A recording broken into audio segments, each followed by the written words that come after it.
Utah Jazz go wire to wire and beat the Los Angeles Lakers 122-109. They expunge the 5-game losing streak they were on. They get Danuel, House, and Bojan Bogdanovic back in the lineup, and they do some interesting things with the rotation. We're talking about them all coming up on POSTCAST. David Locke, along with Ron Boone, as the Utah Jazz beat the Los Angeles Lakers, and the biggest number, Ron has it circled on his sheet right now, 25 assists tonight for the Utah Jazz, Ron Boone. Yeah, they were able to move the basketball, got some very, very good looks, ended up shooting 51% there for the ball game, had some great quarters, and some players got a chance to get some very good looks. A little faster pace, I think, in doing some stretches during the course of the basketball game, but I'd like to see, I think going forward, and I think, coaches would like to see that defense just get better and better every ball game. The defense was not great early in this game. If you want to kind of quibble with something, the defensive rating was a 121 in the first quarter. It was better. It was under 100 probably in the second, right around there, but then it kind of perked back up to about a 118, 119 in the third quarter and then closed back down. The third, this was not a particularly good basketball team that the Jazz played tonight without LeBron James and without Anthony Davis. So they did what they were actually supposed to do, which is win this ball game tonight. And they did it really without any difficulty at all. It got to 13 or 10. And if we hadn't had, post-traumatic lead loss syndrome, we wouldn't have reacted at all to that. But I did for at least a minute or two. I think that tells you a little bit about, where the Lakers are, but this was the right recipe for the Jazz. Let's get to the exciting thing is that we saw the Jazz get a little bit more healthy tonight. Bojan Bogdanovic, Danuel House back in. What did you see from Bojan Bogdanovic? Well, running the floor, running to the 3-point lines, the wings is when the Jazz run and they run wide as the coaches and some of the assistant coaches anyway. And I'm talking about, our let's go Vince. Yeah. We're going to say he's our favorite, but we'll say Vince. No, he's not my favorite. He's not, huh? No, because when I'm betting him on the golf course this summer, I wouldn't want to let him have that edge on me. And I like other coaches too. Yeah, we like them all, but we talk to Vince quite a bit. But he talks about the players running wide on the break. And when you do that, there's a tremendous amount of spacing. And when that spacing is there, the dribbler, Rudy Gobert, running straight down the middle of the floor, this seems to always something seems to happen when they can do that. And I like to see them do that a little bit more. Bogdanovic runs. I mean, it's a funny thing. You don't look at Bojan Bogdanovic and think to yourself like, boy, I really need to get that, Bosnian Herzegovina native to get my running game, 6'8" powerhouse to get my running game going. But he does. He runs wide. He runs to the corners. He gets about 20% of his possessions in transition, the highest of anybody on the roster.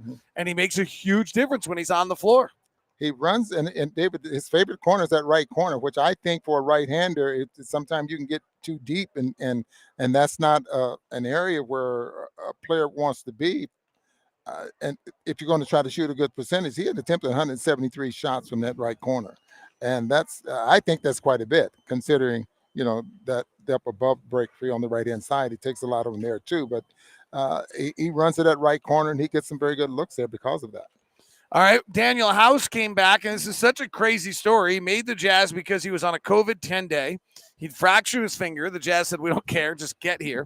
He played so hard with such energy and showed such defensive prowess that they brought him back for then a regular 10-day, and then they signed him to the end of the season. He got 20 minutes tonight for the Jazz. Bojan only played 22, so that's, that number's probably going to go down a little bit. But he does just add a little juice to this roster. What he adds, I think, is he's physical. He's not afraid of the moment. He's no one intimidates him, and I think I think he might actually intimidate a few other people in this league. If there was anything I liked about him is the fact that no one intimidates him. He's not afraid to take the three, and he will shoot it. And and also when he gets the ball, he's racing up the floor. He's running, and I think I mentioned to you, and I thought he may be if there was a foot race, he would probably be the fastest. You thought it was Jordan Clarkson, but.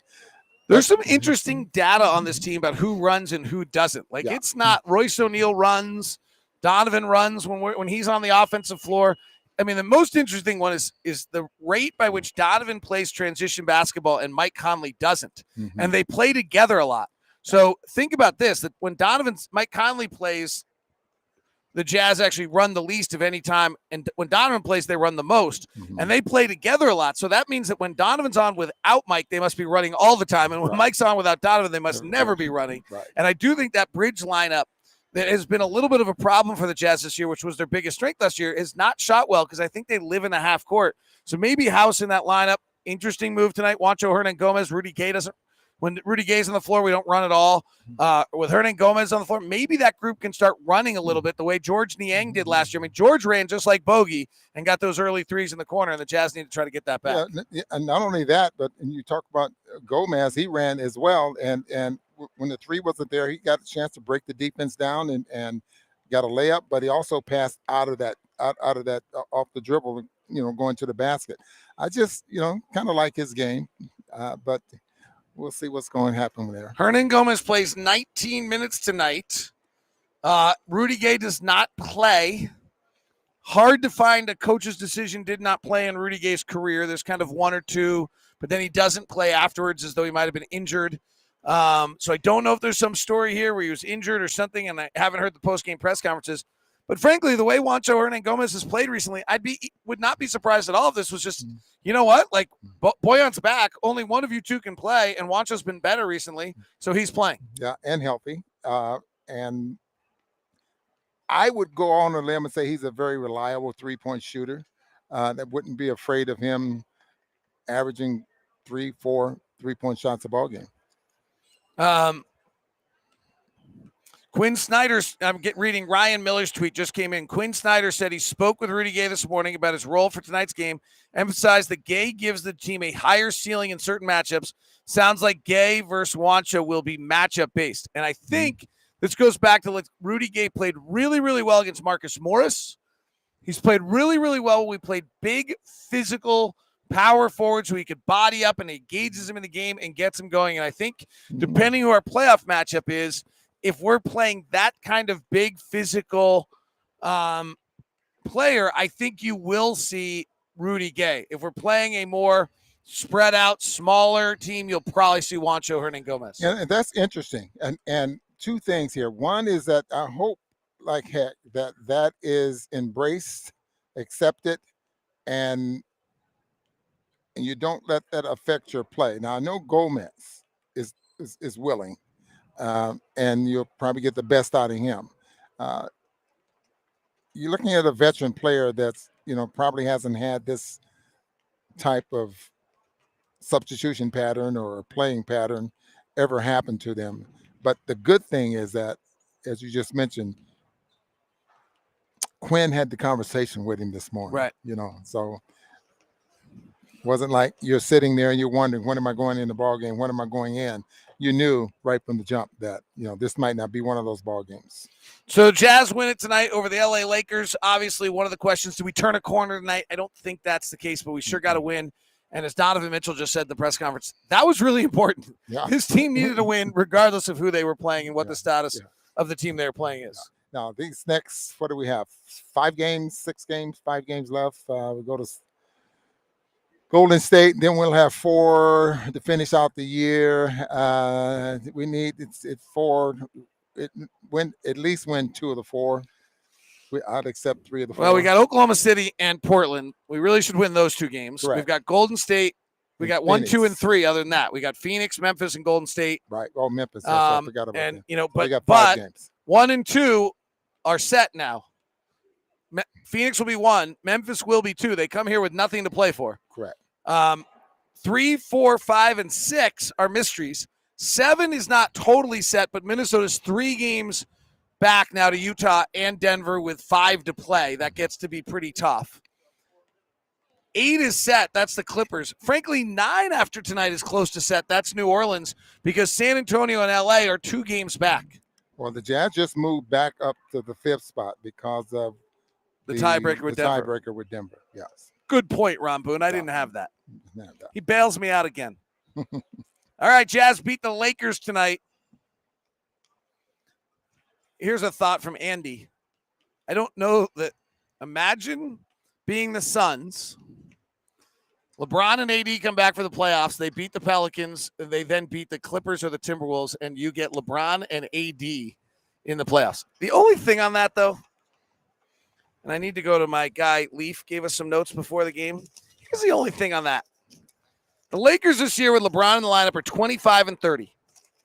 With Anthony Davis in the lineup, they're 17 and 20. You got it. With LeBron and Anthony Davis in the lineup, they're 11 and 10.